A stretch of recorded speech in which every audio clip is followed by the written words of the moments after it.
امریکہ نے آج تک کن کن ممالک میں رجیم چینج کروایا؟ ماضی سے حال تک رجیم چینج کی کہانی کیا وینزویلا کے بعد اگلا نشانہ ایران؟ حیران کن تفصیلات سامنے آ گئیں۔ ماضی میں تختہ الٹنے سے لے کر جدید دور کے رجیم چینج آپریشنز تک عالمی طاقتیں ہمیشہ حکومتیں گرانے میں کردار ادا کرتی رہی ہیں۔ آج اس حوالے سے سب سے زیادہ بدنام سپر پاور امریکہ ہے۔ یہ کوئی ڈھکی چھپی بات نہیں کہ امریکہ عالمی سیاست میں مداخلت کرتا ہے اور جو حکومت پسند نہ آئے اسے ختم کرا دیا جاتا ہے۔ اچانک ایسے حالات پیدا کیے جاتے ہیں کہ مضبوط حکومتیں لمحوں میں گر جاتی ہیں اور ان کی جگہ من پسند وفادار چہرے بٹھا دیے جاتے ہیں۔ وینزویلا میں بھی کچھ ایسا ہی منظر دیکھنے کو ملا۔ پہلے پابندیاں، پھر معاشی دباؤ، خفیہ منصوبے اور بالآخر فوجی کارروائیوں کے ذریعے صدر کو منظر سے ہٹا دیا گیا۔ لیکن یہ کوئی پہلا واقعہ نہیں بلکہ امریکہ کی سیاسی مداخلت کی ایسی کہانیاں پوری دنیا میں پھیلی ہیں جن کا اعتراف خود امریکی سیاستدان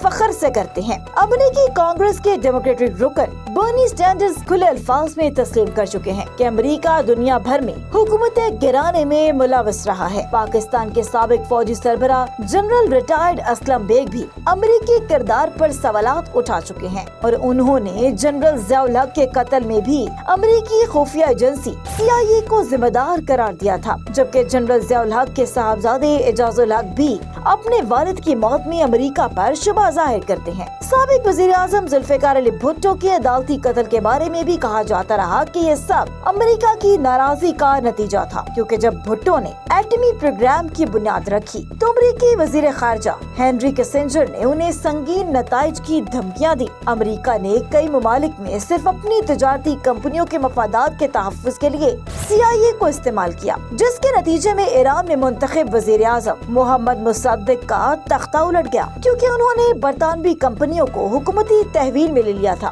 اسی طرح 1954 میں گواٹے مالا کے صدر جوکو بارلس کو زرعی اصلاحات کے جرم میں ہٹایا گیا، کیونکہ وہ اصلاحات امریکی فروٹ کمپنی کے مفادات کے خلاف تھیں۔ کانگو کی آزادی کے بعد پہلے وزیر اعظم پیٹریس لومبیا کو چند ہی ماہ میں ہٹا کر قتل کر دیا گیا اور ایک بار پھر انگلیاں CIA کی طرف اٹھ گئی۔ 1961 میں ڈومینیکن ریپبلک کے عامر رافیل کے قتل میں بھی CIA کی مدد اور سرپرستی سامنے آئی۔ ویتنام میں نگو دین دھیم کی حکومت کے خلاف بغاوت ہوئی۔ فوجی جرنیلوں نے امریکہ سے مدد مانگی اور یہ مدد فراہم کی گئی، جس کے نتیجے میں 1963 میں نگو دین تریم کو قتل کر دیا گیا۔ 1964 میں برازیل کے صدر جواؤ گولاریٹ کے خلاف مظاہرے ہوئے، فوج حرکت میں آئی، اقتدار پر قبضہ کر لیا اور ان مظاہروں بغاوت کے پیچھے بھی امریکہ کی CIA کا کردار بتایا جاتا ہے۔ اسی طرح چلی میں سلواڈور آلنڈے کی حکومت گرانے کے لیے امریکہ نے منظم کاوشیں کی، حکومت مخالف گروہوں کو وسائل فراہم کیے اور ملک کو معاشی بحران کی جانب دھکیل دیا، حتیٰ کہ 1973 میں جنرل اگسٹو پینوشے نے تختہ الٹ دیا۔ یہ وہ واقعات ہیں جہاں امریکہ نے خفیہ انداز میں اپنا کردار ادا کر کے حکومتیں گرائیں، جبکہ ایسے کئی موقع بھی رہے جہاں امریکہ نے کھلے عام براہ راست مداخلت کر کے حکومتوں کا خاتمہ کیا۔ 2001 میں افغانستان پر حملہ کر کے طالبان حکومت ختم کی۔ اسی طرح 2003 میں عراق پر حملہ کر کے صدام حسین کی طویل حکمرانی کا خاتمہ بھی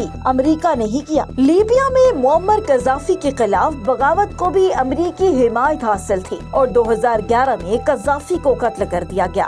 بعد میں سامنے آنے والی ای میل سے معلوم ہوا کہ وہ خطے میں نئی کرنسی متعارف کرانے کا ارادہ رکھتے تھے، جسے ان کے خاتمے کی ایک بڑی وجہ قرار دیا گیا۔ ایک رہنما ایسا بھی تھا جسے امریکہ پسند نہیں کرتا تھا اور اسے ختم کرنے کی ایک دو نہیں بلکہ سینکڑوں کوشش کی گئی۔ وہ کیوبا کے صدر فیدل کاسترو تھے، جنہیں میڈیا رپورٹس کے مطابق CIA نے 634 بار قتل کرنے کی کوشش کی۔ امریکہ تختہ نہ بھی الٹے تو سیاسی عمل میں دخل ضرور دیتا ہے۔ پاکستان کی سیاست میں بھی امریکی کردار بارہا زیر بحث آیا، حتیٰ کہ بینظیر بھٹو اور جنرل پرویز مشرف کے درمیان NRO میں بھی امریکی کردار کا ذکر ملتا ہے، جس کا تذکرہ سابق امریکی وزیر خارجہ کونڈولیزا رائس نے اپنی کتاب میں کیا۔ امریکہ کی سیاسی مداخلت کی یہ داستان کئی دہائیوں پر محیط ہے اور آج یہی کہانی وینزویلا میں دہرائی جا رہی ہے۔ اب سوال یہ نہیں کہ امریکہ ماضی میں کیا کر چکا، بلکہ اصل سوال یہ ہے کہ کیا امریکہ کی رجیم چینج پالیسی کا اگلا ہدف ایران ہوگا؟